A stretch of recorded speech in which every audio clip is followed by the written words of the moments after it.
another day, another blessings. Bali, meron kami ngayong bisita na dumating.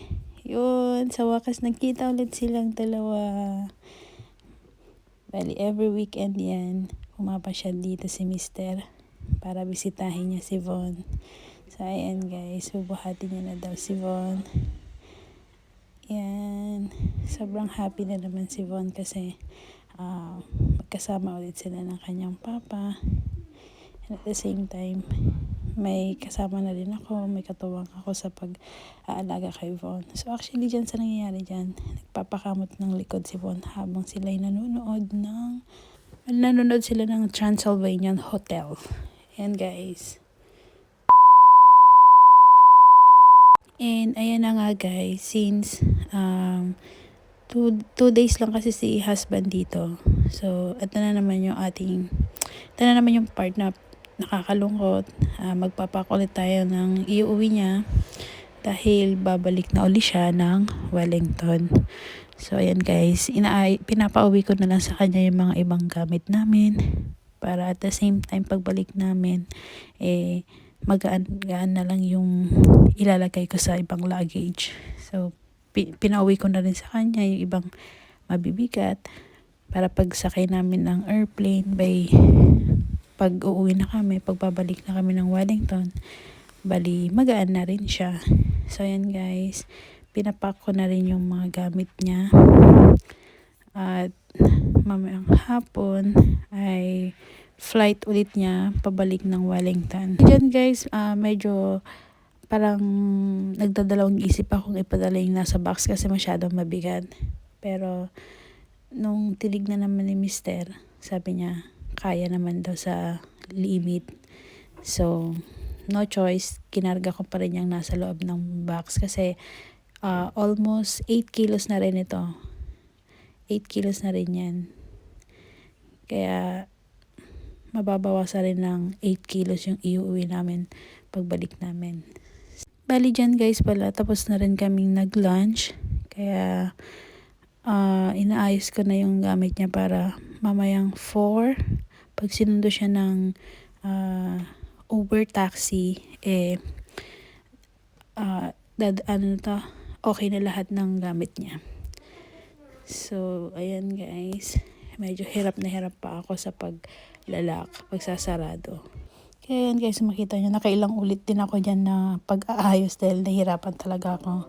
Pero ayan guys, naging okay na rin siya at naging fit na lahat. And ayan, bali, itatabi ko na lang dyan sa isang tabi mamaya para kunin na lang ni Mister kapag aalis na siya. So ayan guys, tapos na.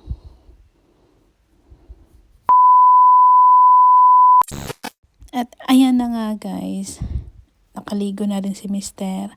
So, eto na yung oras ng time na susunduin siya ng Uber taxi. Naantay na lang din namin. So, nagpapaalam na siya kay Von. Nakikipag-banding na muna siya dahil by next week ulit bago siya babalik. By next week naman guys, kasama na ni husband si Ate Aliyah dito papunta. Dahil we will spend Christmas here at the Christchurch na buo kami. Dahil by 22 yung magiging flight nila ni Ate Aliyah. Dahil since wala na rin pasok si ate and si Mister, wala rin silang pasok. Nasa long vacation din siya. So, ayan guys, paalis na siya. Tinutulak-tulak niya na yung kanyang luggage. At ihahatid muna natin siya sa labas. So, ayan guys. Ito yung parang ang hirap. Pero parang feeling mo sobrang layo. Pero actually ang oras din, ang biyahe niya umaabot din ng 1 hour from Christchurch to Wellington. So makakarating siya doon ng around 6:30 PM na. Kasi ang flight niya is 5:30, I think, yeah. So ayan guys, nag-aantay na lang siya ng taxi sa labas. And ayan, napasilip pa si Von. At bigla niyang naalala. Kaya napasilip siya. So ayan guys, antayin nating makasakay si husband ng taxi. Para komportable na tayo na nakaalis na siya. So ayan guys. Ayan. So dumating na ngayon yung taxi na kanyang sasakyan. So ilalagay na lang niya yung luggage sa likod ng sasakyan. And at the same time, sa harap na siya sasakay. So ayan guys. Bye pa. See you next week. So that's it for today's vlog, guys. Thank you for watching, and I hope you like our videos. Bye bye guys. God bless us all.